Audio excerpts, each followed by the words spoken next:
Okey, baik. Okey, selesai. Baik, seterusnya untuk tentang pelaksanaan ibadah korban di luar negara, tuan-tuan. Wakil korban sama, tuan-tuan. Lagi-lagilah orang yang berkorban di luar negara, dia semua tanggung apa sahaja tentang terkait hukum hakam, pelaksanaan atau termasuk tentang kos ganti rugi dan sebagainya, semua adalah tertanggung kepada pihak NGO pengurusan korban yang berada di luar negara. Baik, sekarang isu dia timbul, luar negara dengan dalam negara manakah yang lebih afdal? Maka yang dalam negara itu lebih afdal. Dalam negara ada lagi disebut mana yang lebih afdal yang dalam negara, iaitu di tempat tinggal kita yang dia disebut rapis, iaitu tempatan wilayah zakat. Faham maksudnya? Contoh duduk di Rawang. Okey, kita ada wilayah zakat kita. Okey, zakat, wilayah zakat kita yang kecil dipanggil amil kita ada di Zul Mukrim Rawang, contoh. Okey, di situ lebih afdal. Tetapi dari sudut pengagihan binatang korban yang portion wajib, korban wajib ataupun korban sunat yang pada agihan wajib, tidak boleh keluar daripada wilayah zakat. Hukumnya haram. Faham mana wilayah zakat? Selangor lah mananya. Okey, yang wajib punya tu contoh, yang portion wajib tak boleh bawa keluar daripada wilayah zakat. Dia mesti diagihkan dalam wilayah zakat untuk yang berstatus korban wajib dan juga agihan wajib yang dalam portion korban sunat tadi. Okey, faham tak? Ke payah bahasa saya? Nak faham kan? Okey, kalau yang korban sunat, yang korban wajib tadi selesai dah dalam wilayah zakat. Contoh peserta tadi dapat dagingan, okey, 5 kilo ataupun 6 kilo. Dia pun bawa balik Pahang, balik kampung. Dia masak bagi makan kat orang kampung tu ataupun kat keluarga dia kat kampung Pahang tu. Boleh tak? Boleh, sebab dia bukan lagi pada yang portion agihan wajib pada korban sunat. Itu adalah yang bahagian sunat bagi orang peserta dan ahli qaryah, tak ada masalah. Yang wajib saja kena faham, tuan-tuan. Nah, baik, yang bila kata tadi luar negara ni dan dalam negara, dalam negara itu mana yang afdal adalah laksanakan tempat kita duduk tadi, itu lebih baik. Tapi Ustaz, saya balik kampung, saya nak buat di kampung, boleh tak? Boleh. Cuma agihan dia tadi tak boleh bawa main sini. Sebab awak memang awak tinggal di Rawang. Tiba-tiba pergi buat korban di Kelantan, hak portion wajib nanti nak bawa balik Rawang, nak bagi pada fakir miskin di Rawang, tak boleh. Sebab itu hak di wilayah zakat di negeri Kelantan contoh. Itu kena agih di situ sebab kita dah buat korban di tempat itu, di tanah itu, di wilayah itu. Kita kena faham status tu. Baik, kalau orang yang mula baru nak kena korban, mahal Ustaz, dalam negara ni surau ni buat berapa? 800 tengah mahal dia kata. Pasal dia tak biasa keluar duit untuk korban. Tapi pergi mancing setiap minggu boleh. Kalau ayat mancing 100 banyak kali masuk. Dia tak ada susah pun. Pasal dia beza pergi. Sebab dia dah jadi orang Kedah kata mangli. Dia tak rasa berat, betul tak? Pasal dia beza. Korban tak beza lagi. Ustaz, boleh tak saya korban luar negara dulu? Boleh, silakan. Pasal saya kata, nak aktifkan hati tu nak boleh korban. Ambil lah pemboja 300. Ikut hang lah. Walaupun afdal tak afdal, kita tak bincang lagi. Sebab dia baru nak start korban. Ala kulli hal, buat je lah. Yang penting buat sana korban tu. Baik, terusnya praktis bila ini saya letak ujung boleh. Saya pindah ujung lah. Praktis bila korban, perkara sunat dalam pembinaan korban. Okey, kita terus masuk pada pengurusan daging korban sunat ya. Okey, yang ini saya langsam tuan-tuan daripada muka surat 73, 76, 79, 82 sekali ya. Baik, pengurusan daging korban sunat. Okey, korban wajib selesai lah, mudah. Semua hak pakai mesin, dia tak pening dah. Okey, saya bagi situasi. Contoh, datang seorang laki-laki pergi bayar duit untuk satu bahagian. Tiba-tiba tak sampai 10 Zulhijjah mati dah, meninggal dunia. Dia meninggal dunia. Jadi status korban dia tadi korban wasiat dan bukan lagi korban sunat. Dia berstatus korban wajib. Jadi sudah bercampur. Dalam seekor tadi ada 7 bahagian. Satu bahagian asalnya tadi yang si mati punya ni, dia korban sunat, dia hidup sebelum tu tapi dah tinggal dunia. Jadi dia tukar jadi status korban wajib. 6 korban sunat, 1 korban wajib. Okey, last minute nak pergi tarik kambing tak boleh. Tak ada, kambing pun habis contoh. Tak nak kena sembelih juga. Maka ulama kata wajib ifrad. Apa makna ifrad? Pembahagian tak sama, tak boleh lebih kurang. Tak ada istilah lebih kurang tak ada. Korban sunat, ya. Untuk wajib tadi tak boleh. Bila dah campur, dia dah ada 1 wajib, 6 sunat. Sembelih tuan-tuan, semua juzuk binatang yang ada pada binatang itu mesti diagihkan secara tak sama. Kepala potong-potong-potong, timbang 7, dapat sama berat. Okey, baru letakkan 1 bahagian untuk wajib tadi. Tu selesai dah 6 tadi, tak apa. Perut kena cuci, basuh perut, tembak perut bersih, potong-potong-potong, timbang bagi sama berat tak sama. Ambil 1 bahagian tadi dah sama berat, letak untuk portion wajib. Semua sekali, tak ada yang terkecuali. Telur pun tak boleh, tak boleh. Telur pun kena potong 7. Kulit kena potong 7. Itu punya ifrad. Baik, jika kita ada kemampuan, kambing ada lagi, kita tanya kambing ada lagi, boleh tukar tak daripada 1 bahagian si mati ni tadi, pergi tukar seekor kambing? Boleh. Sebab apa? Ulama kata kalau nak tukar mesti lebih afdal daripada yang sebelumnya. 1 bahagian dengan seekor kambing, mana lebih afdal berkorban?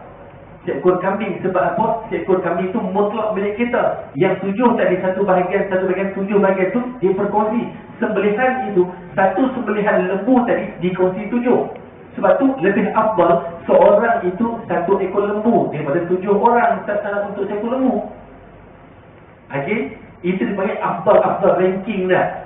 Sebab tu pernah sahabat tanya kepada Nabi SAW, "Ya Rasulullah, unta tak ada habis.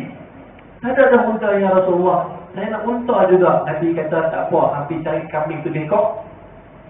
Lalu Nabi sebut 7 ekor kambing lebih afdal daripada seekor unta. Walaupun sama berat dari daging 7 bahagian kita kata, tapi 7 ekor kambing lebih afdal daripada seekor unta, kerana unta tadi sekali sembelih saja. Walaupun dia seorang buat, kan? Berbanding 7 ekor kambing, 7 kali sembelih. Setiap kali sembelih itu, itulah orang yang dapat rahmat dan keampunan. Yang disebut oleh Nabi SAW, la yaqa'u inna dzab la yaqa'u bimakanin qabla an yaqa' ala al-ard, kata Nabi. Belum sempat sampai lagi darah itu mencecah atas muka bumi, kata Nabi, maka sudah diterima Allah. Fatimu biha nafsan, atau kama qala, Nabi kata, untungnya orang berkorban, kata Nabi. Sebab tu kita tak kongsi kambing 7 kali sembelih, keampunan dan rahmat dan keampunan.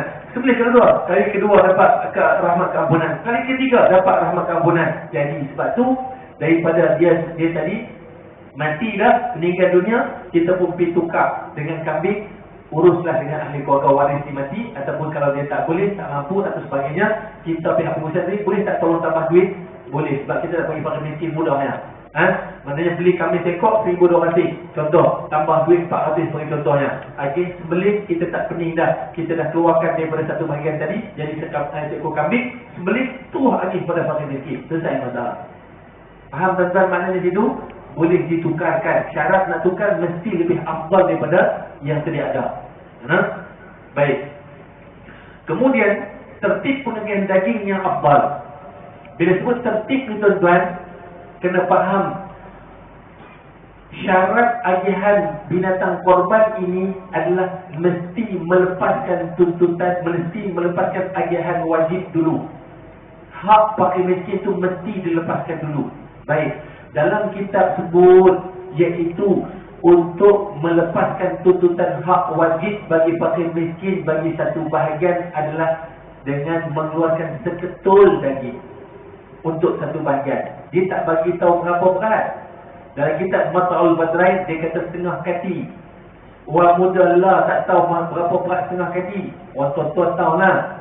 Ustaz Munir tahu lah setengah kati 300 gram, 400 gram lebih kurang. Okey, kita ambil muda, seketul daging tu sebab ulama sebut iaitu boleh dimakan sekurang-kurang boleh dimakan sekeluarga fakir miskin. Cukup dimakan untuk kenyang bagi satu keluarga fakir miskin seketul daging tadi tu. Jadi ulama letak kira-kira 300 gram itulah yang dikatakan sudah memadai untuk diberikan pada fakir miskin, boleh dimakan oleh sekeluarganya.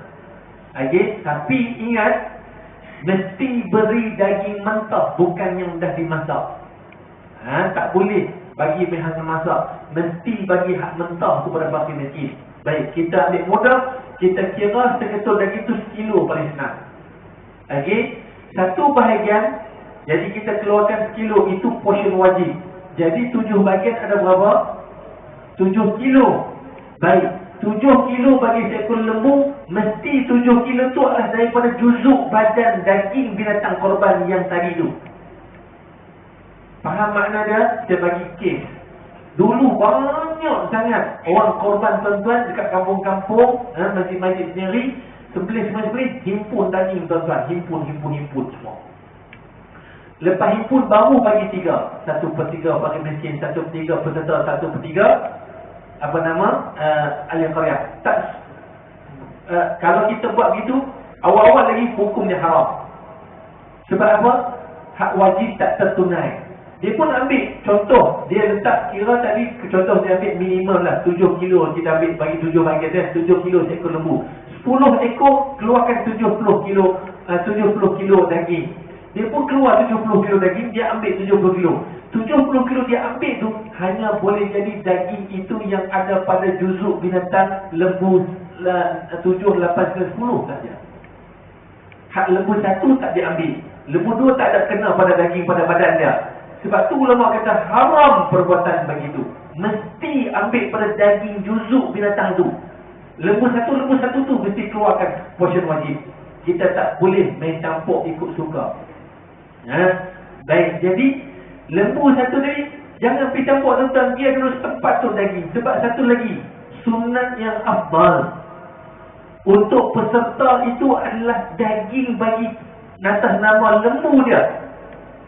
Tapi pun ramai orang pergi buat, lepas dia selesaikan tagihan portion wajib tadi, dia pun himpun semua. Hak wajib selesai dah, dia pun himpun semua, baru dia panggil bagikan setengah untuk peserta, setengah untuk ahli qaryah. Kat tengah tu baru dia timbang pula, dia bagi pula kepada berapa peserta tadi. Kalau daripada 10 ekor tu ada 70 orang, baru dia hak daging dia bagi 70 orang. Tidak sunat buat begitu juga. Sebab apa? Sebab dia sudah bercampur binatang lembu. Afdalnya adalah peserta ambil makan dari binatang korbannya sendiri. Walaupun tak jatuh haram, ulama kata harus buat begitu, tapi tak afdal. Okey, sebab tu afdal pengagihan tadi kita dah faham, lepaskan portion wajib satu. Tapi janganlah bagi kilo sampai hati, zalim sangat kita ni. Itu hanya dikatakan sekurang-kurang untuk melepaskan tertunainya tuntutan hak wajib makan miskin sahaja. Maknanya sah sudah korban tu, tapi tidak afdal buat begitu. Sebab kita kena bagi yang terbaik. Maknanya kalau kita ada 3 pengagihan, sekurang-kurang seketul saja pada fakir miskin. Yang kedua disebut 1/3 fakir miskin, 1/3 peserta, 1/3 ahli qaryah. Ini pertengahan. Yang paling afdal adalah setengah semua pada fakir miskin. Kita hak tunggang yang tolong semua tak dapat makan juga. Bukan tak dapat, tak perlu makan pun, semua bagi fakir miskin. Asal kata kalau buat macam tu tuan-tuan, macam mana? Ada siapa nak buat, AJK je buat. Jadi ambil hak tengah-tengah lah. Kan? Hak tengah-tengah tu pun tak semesti 1/3. Kes banyak dah, penat saya nak jawab tuan-tuan. Tahun lepas sama lah, dia lagi, Ustaz, kami lah lembu kami kakas dia saja, daging saja 180 kilo tuan-tuan. Berapa ekor? 15 ekor. Bila dah habis 1/3 tu, dia tanya, kami dah bersetuju 1/3 untuk fakir miskin. Banyak kan? Saya tanya, berapa fakir miskin? 60 keluarga. 60 keluarga, daging banyak lebih. Saya kata, dah tertunai kan? Yang hak wajib tu dah tertunai dah sekurang-kurang tadi. Saya kata, Ustaz, kalau kami yang lebih ni kami tak bagi fakir miskin, walaupun asalnya diletakkan 1/3 fakir miskin. Tapi kita bagi pada orang biasa boleh tak Ustaz? Sebab yang fakir miskin tadi dah tersunat. Boleh, tetapi dia makruh sebab telah diisytihar. Boleh, sah, tak ada masalah. Yang penting selesai hak fakir miskin tadi, hak kurang berapa satu bagian tadi? Sekilo tadi kan? Tapi sekarang daging banyak sangat. Dia pun pening. Hak fakir miskin ni 60 keluarga ya. Jadi agihlah kepada luas padan tadi. Sepadan kita Taman Pelangi ni, pergilah cari fakir miskin di tempat lain, sampaikan telefon. Cik Sahabat Syed Puteri, uruskanlah telefon masjid-masjid mana ataupun NGO yang boleh mengagihkan kepada fakir miskin. Syarat dia mesti dalam wilayah zakat tadi. Jangan bawa keluar pada wilayah zakat. Hukum dia haram tuan-tuan. Nah, tu kena faham tu. Okey, supaya tak terjadi salah faham dalam masalah pengagihan. Sebab tu seelok-eloknya saya kata nak ambil pertengahan tadi, biar pihak pengurusan tengok sebenarnya nama. Kita dah tahu lembu kita berapa, biasa kakas dia tu. Kan? Dagingnya biasa berapa. Kita boleh agak dah, oh 60 keluarga ni. Kita pun buat kira siap-siap. Walaupun kita tak tahu, kita mengambil kepada kebiasaan yang kita dah buat sebelum-sebelum ni. Jadi bila kita dah dapat kira tadi, oh okey, fakir miskin 60 orang ni boleh kurang dalam 5 kilo daging, kita bagi 2 kilo tulang. Okey lah. Kita dah tahu dah berapa, dan kita pun boleh agak dah berapa dia punya daging lembu yang kita dah pernah buat sebelum ni, kita boleh kira dah. Jadi ni kita jangan pukul tak 1/3 macam tu. Kita kira dulu sesuai dengan jumlah dan tidak membebankan kita untuk dari sudut pengagihan. Yang penting kita fahamlah tadi, untuk portion wajib selesai dah. Okey, dengan seminimal yang minimal tadi 1 kilo daging. Baik. Seterusnya, hukum memberi hukum anggota lain selain daging. Okey, itu kita hak fakir miskin dia daging wajib. Yang tulang tu dia hukum dia sunat. Dia pergi pada fakir miskin, kepala, perut, ekor. Tuan-tuan, ni tak cerita, ekor selalu hilang. Tuan-tuan, guru kami arwah Ustaz Zawawi masa mengaji fiqh korban dulu tuan-tuan. Dia kata orang yang seji tapi jahat, dia kata. Sebab apa jadi jahat? Orang dia kata sebab makan benda haram, dia kata. Pergi masjid pergi makan benda haram. Kat mana dia kata? Ni dari korban banyak yang dalam korban tu yang haram dibuat oleh masyarakat kita, tapi pergi masjid mayang jemaah tapi hati keras, mudah nak marah, buat dosa juga. Itu kata sebab dia masih lagi memakan benda yang haram yang datang dari masjid. Sebab tu ekor pergi tapi datang berjemaah masjid. Siapa izin ambil? Kata punya perangai, kata itu hak peserta. Kita dah lah tak berkorban tuan-tuan, satu hal. Kita buat hero pula. Kita kena ingat tuan-tuan, binatang lembu korban ni, binatang korban lah senang kata, dia ada hak pemilik dia tak? Ada fakir miskin yang paling utama dan peserta. Kita ni tadi atas ihsan saja. Faham? Tiba kita pula lebih daripada kuat, lebih suruh dia kuat pula. Kita dulu yang disebat ekor lembu ni, saya banyak kali tengok dah. Depan mata saya kata, gamuk nak makan benda haram, saya kata. Macam ibadat duk pikul babi balik rumah tuan-tuan, macam tu. Cuma tak nampak babi lah. Aduh, sanggup kata patupi bagi makan ke anak bini kat rumah. Bini tanya, boy bang dapat ekor? Alhamdulillah. Apa dapat apa nama ekor? Alhamdulillah, sebut Alhamdulillah. Tapi rupanya dia lipat bini dia. Dia ambil macam tu je. Ini nak cerita tuan-tuan, jangan buat benda begitu. Baik. Hukum anggota lain tu serah pada peserta isytihar macam mana? Macam, jadi tuan-tuan pihak pengurusan yang kena ada, buatkanlah perjanjian dengan pihak peserta. Perut macam mana, tulang, kasut tu macam mana, kaki dia tu, kita kata kawaran tu kan, lepas tu ekor macam mana, serahlah kepada ni. Tapi saya nak bagi tahu, tolong agihkan dengan mengikut ketetapan. Yang pihak yang lain, yang sebagai petugas-petugas, yang penolong-penolong yang bukan hak kita tuan-tuan, kita ikhlaskan diri. Sebab apa Nabi SAW sebut? Apa dia? Khairun kafa'ilih, kata Nabi. Kebaikan itu telah sama kita dapat seperti orang yang berkorban. Sebab kita menolong mengurus korban pihak peserta yang berkorban itu. Baik. Kemudian hukum memberi upah wang atau barang-barang lain, hukumnya boleh. Itu yang terbaik. Cuma jangan taksis dalam masalah daging ni. Contoh, petugas-petugas pembersih ni contoh, saya bagi contoh, banyak berlaku. Okey, kita pun dah taksis, kita khususkan siap. Okey, untuk pembersih, petugas pembersih ni kita akan tetapkan 5 kilo. Boleh tak? Tak boleh. Dia jadi isytihar upah. Jangan ditetap, sambung aja. Nak bagi upah boleh, bagi duit. Dah bagi t-shirt satu, free. Lagi apa? Soalan good morning, free. Lagi apa? Okay. Pahala seperti beribadah korban tu dapat tak, tuan-tuan? Jangan duk berumur, tuan-tuan. Nu akhirat, nampak akhirat tu dulu. Okey? Baik. Jadi, jangan ditaksiskan, dikhususkan begitu tadi. Walaupun dengan menggunakan binatang korban. Penyembelih. Okey, penyembelih nanti dapat kepala. Dia kita utamakan penyembelih dulu dapat kepala. Tak boleh penyembelih. Kalau kena Ustaz Munir, diorang 10 ekor kepala dia dapat. Dia kata, keras kepala Ustaz Munir. Taksis begitu, haram. Dia syubhat. Sebab apa? Dikhususkan dia yang dapat kepala. Dia tak boleh, jangan dikhususkan. Okey, contoh. Saya bagi situasi. Dah lagi sama lah semua. Tiba ada lebihan. Tulang ada lebih sikit. Ada kepala. Tanya semua tak mau. Semua tak mau. Okey, tiba-tiba nampak Ustaz Munir tengah sembilan ni. Ustaz, ambil lah kepala tu buat boleh Ustaz? Boleh tak buat begitu? Boleh. Sebab kita tak taksis benda tu. Jadi hibah hadiah kat dia hanya. Bukan taksis. Jangan kita awal-awal sebut. Awal-awal lagi. Ni memang simpan untuk penyembelih. Simpan untuk penyembelih. Awalnya. Haram hukumnya. Tak boleh. Tak apa, kita dah bebas kan. Siapa nak ambil? Tak ada masalah ambil. Jangan benda ni. Siapa nak ambil? Ada juga kepala tu. Tengok tak boleh. Tak boleh. Nak ambil. Ambil lah tak boleh buat balik. Boleh tak ambil? Boleh. Cuma jangan ditaksiskan awal-awal tadi. Baik.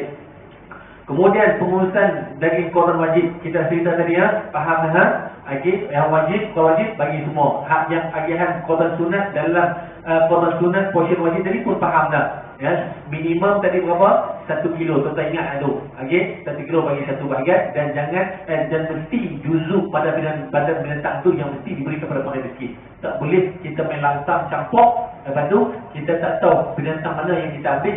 Takut-takut bukan semua pun tidak sah, syubhat, bahkan hukum perbuatan itu adalah haram. Baik, hukum penerima daging korban. Baik, penerima daging korban ni tuan-tuan, dia mesti Islam. Okey. Ni tadi yang tanya ni, warga asing macam mana? Islam. Ala kulli hal, sebab tu kita ni jangan diutama. Kalau saya orang tanya dekat tempat saya kata, "Kenapa kita nak ni?" Kita ni muntah ke darah sangat. Kita ada duit kan, pergi sendiri nak makan sangat dengan korban. Dah ada fakir miskin, yang dah ada. Dia itu apa? Laisal birra an tuwallu wujuhakum qibala al-masyriq wal maghrib. Walakinnal birra man amana billahi wal yawmil akhir wal malaikati wal kitab wan nabiyyin wa atal mal ala hubbi. Tengok. Wa atal mal ala hubbihi dhawil qurba wal yatama wal masakin wa ibn as-sabil. Siapa? Yang keempat tadi Ibn Sabil. Islam kan? Islam dia bagilah. Tak ada masalah kan? Kita dapat sikit sama. Bagi sama merasa. Oh, ramai daftar ni. Dapat kupon juga. Bagi. Tak boleh bagi sekilo. Kena pecah jadi 500 gram. Tak apa. Tak ada masalah. Jangan tamak tuan-tuan. Jangan tamak. Selama negeri Islam duduk, dia memang tinggal kat sini. Tak datang Bangla tu daripada Kelantan datang sini biar ambil daging korban tuan-tuan. Dia tuan-tuan saya nak beritahu. Bangladesh tuan-tuan cuba tengok hari Jumaat. Jauh, jalan kaki sanggup nak datang solat Jumaat tuan-tuan. Kita kalau macam tu, tak ada dah. Tak main Jumaat dah. Kalau jauh 2 kilo tak ada kenderaan, tak main dah. Nak jalan kaki, haram je dah nak jalan. Dia jalan tuan-tuan. Islam tu. Dia Islam. Ukhuwah. Manakala kita masih ada pandangan begitu, memang kita faham. Dari sudut hukum ibadat, jangan dicampur dari sudut hukum konteks keduniaan, dari sudut tanah. Itu memang kita kena faham. Mesti mengutamakan dari sudut penduduk tempat.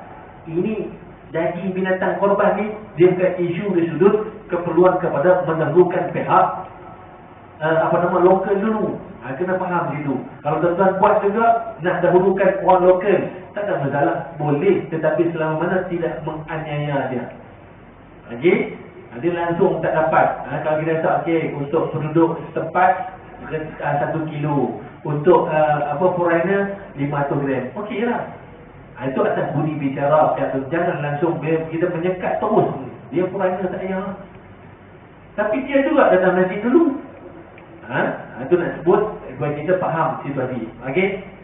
Baik. Jadi untuk yang bukan Islam, kafir, haram bagi pada orang kafir kecuali dalam mazhab Hanbali sahaja. Itu pun sangat ketat. 3 syarat untuk diberikan syarat yang diberikan pada orang kafir. Pertama, dia mesti berstatus kafir zimmi. Ada 4 tuan-tuan, kafir zimmi.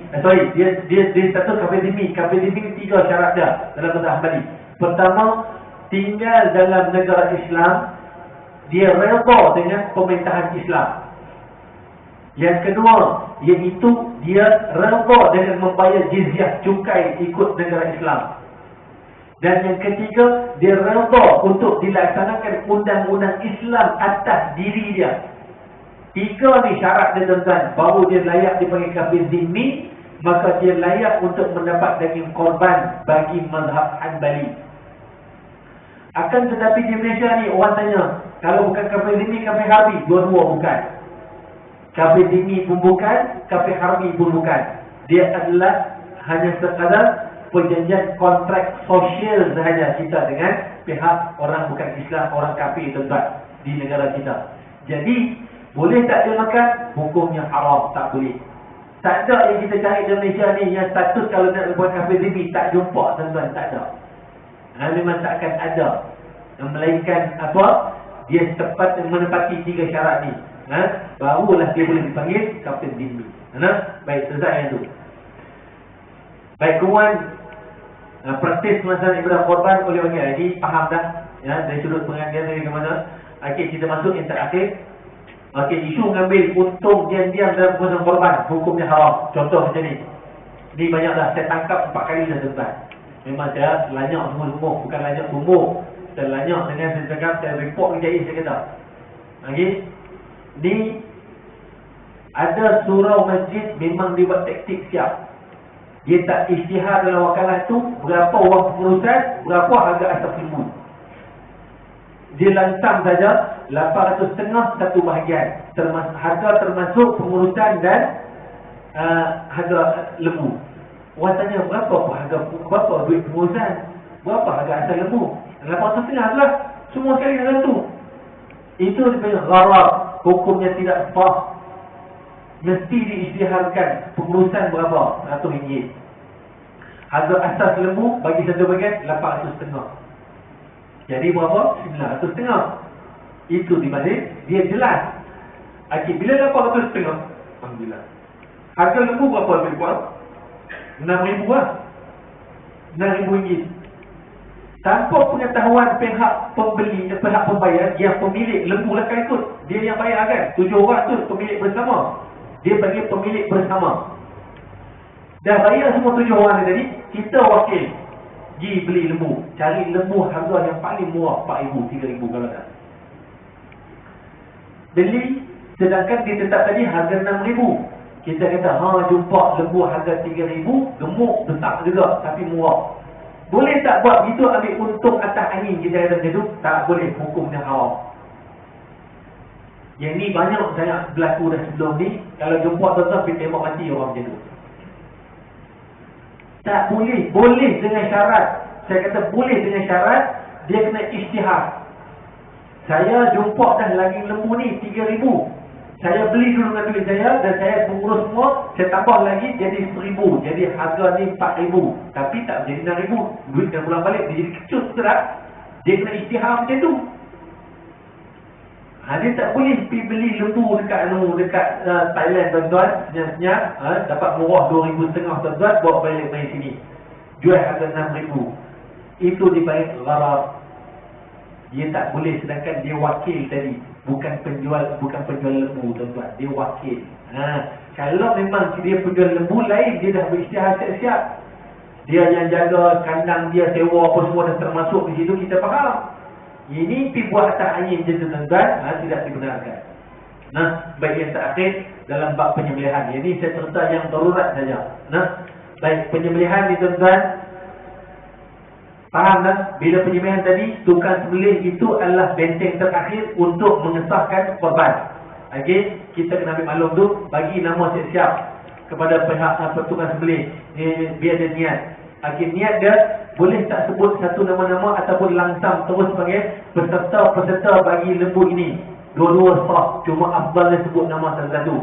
Okey, kita wakil sahaja aku mewakili niat korban sunat bagi penama fulan bin fulan, fulan bin fulan, fulan bin fulan, fulan bin fulan, fulan bin fulan, fulan bin fulan, satu bahagian masing-masing bagi binatang ini untuk tahun ini, dan aku wakilkan juga pahalanya itu diniatkan bagi peserta ini pada ahli keluarganya, seluruh ahli keluarganya, sama ada yang hidup ataupun telah meninggal dunia. Faham? Nah, itu sebut begitu, dia dipanggil apa? Untuk niat pihak, bagi pihak kepada peserta. Peserta pun kita suruh niat. Okay, kalau dia tak ada, kita kena ingat wakil kena mesti niat kepada ni. Baik, bila sembelih tuan-tuan, ni saya cerita terus mudah. Sembelih ni tuan-tuan, rukun dia 4. Pertama, binatang itu sendiri. Yang kedua, orang yang sembelih itu. Yang penyembelih ni Islam dan mumayyiz. Okey, perempuan boleh tak? Tak ada masalah, boleh. Cuma bila dia perempuan seorang, orang lelaki itu ramai-ramai, pun ada ulama kata hukum dia jatuh makruh, tak sesuai. Okey, yang ketiga, apa dia? Cara pelaksanaan penyembelihan. Dan yang keempat iaitu alat yang digunakan untuk menyembelih. Itu 4 rukun penyembelihan. Saya nak cerita satu-satu, tak cukup masa tuan-tuan.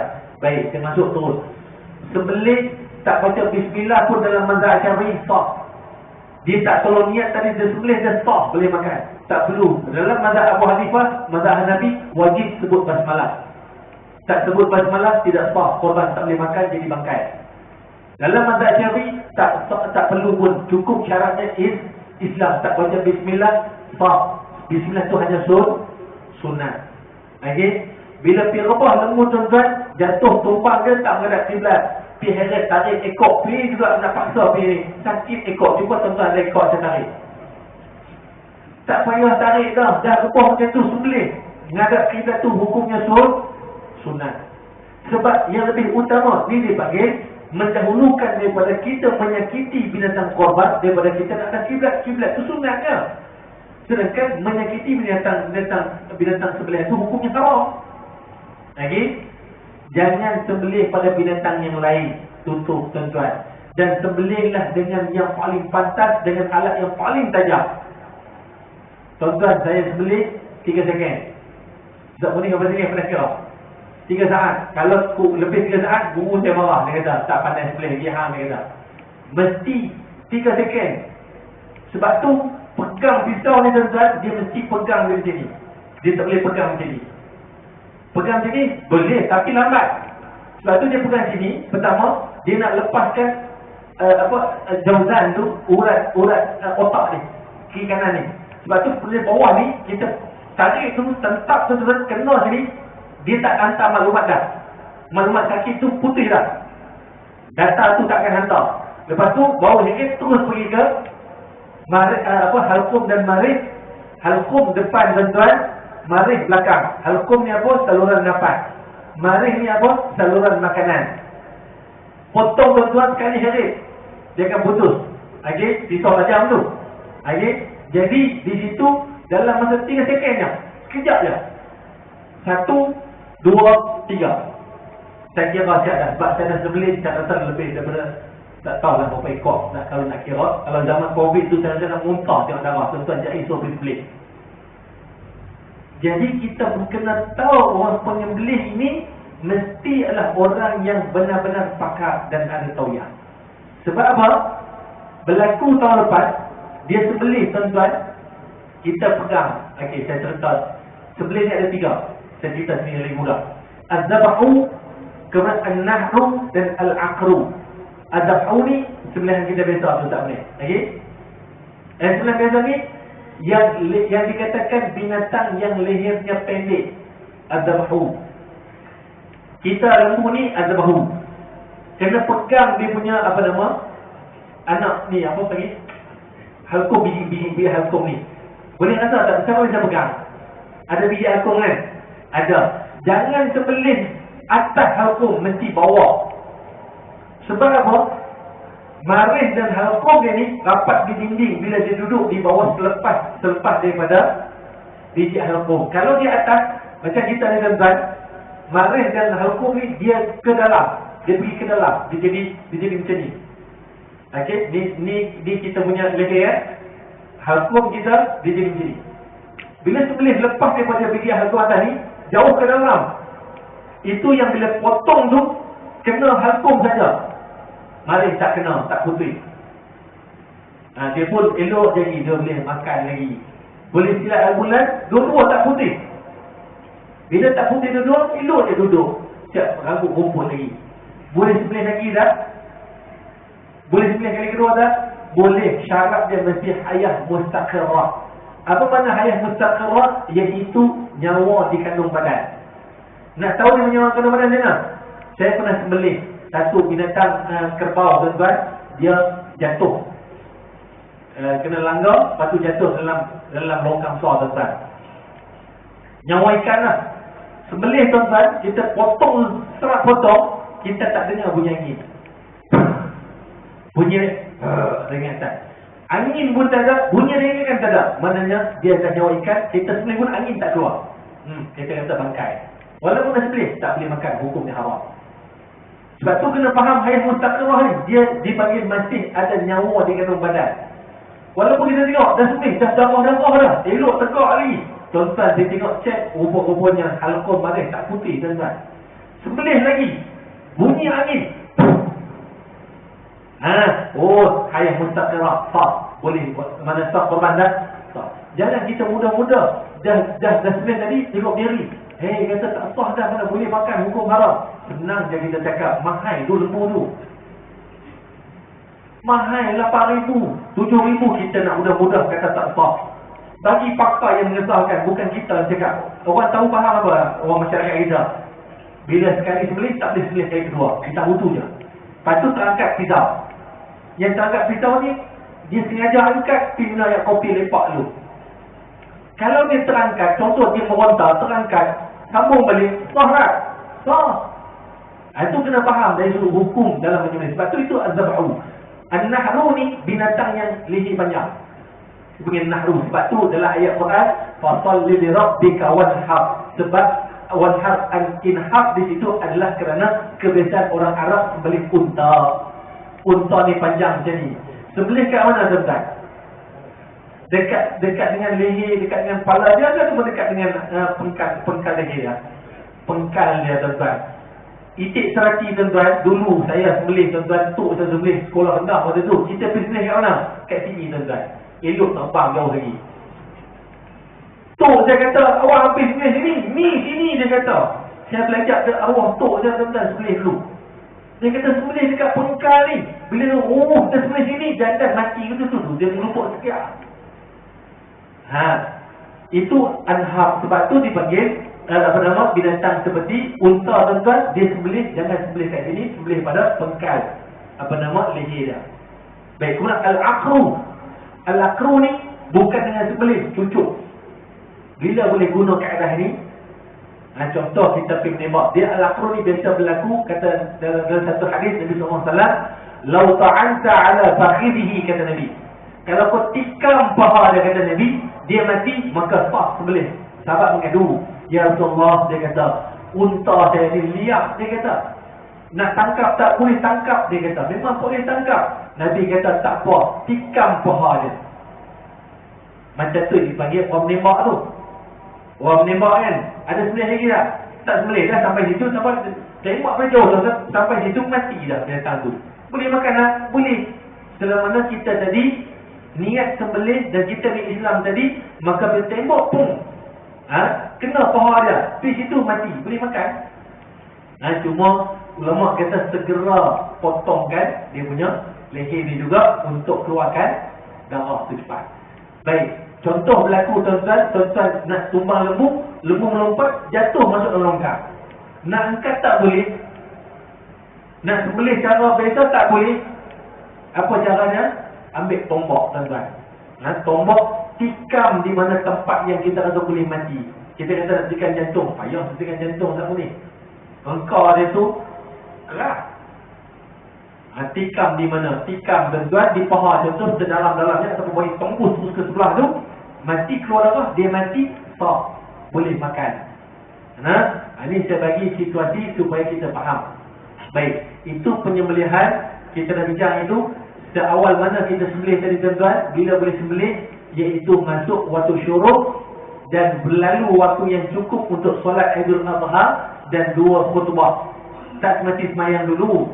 Dia kata cuma cukup lalu untuk cukup waktu untuk solat 2 rakaat dan juga 2 khutbah. 5 minit kita kata solat paling ringkas, khutbah yang paling ringkas. Mana boleh sembelih dah. Tapi waktu afdal dia bila? Waktu awabin, iaitu pukul 8 matahari dah naik tegak lebih daripada 1 galak anak galak tu, itulah waktu afdal. Selepas menunaikan solat hari raya dan 2 khutbah, maka itulah waktu afdal untuk sembelih korban. Saya rasa cukuplah tu. Saya rasa banyak lagi sebenarnya, tapi teknikal-teknikal yang ringan-ringan ni yang rasa tak perlu, saya tak perlu sebutlah. Saya cuba daripada yang darurat saja yang perlu. Baik, 9.20 tuan-tuan. Bola sepak kan ni kucing CTFC dengan JDT. Okey, ada soalan katanya. Kalau tak habis tok urah kat saya nanti. Habis dah mengajak saya dah. Habis kata insya-Allah. Ada soalan tuan-tuan?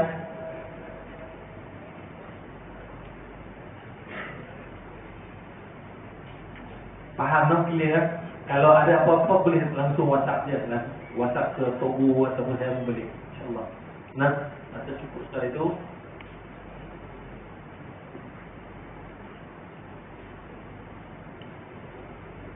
Saya akhir dengan kalam yang mulia. Aku lakukan hadha astaghfirullahalazim wa lakum.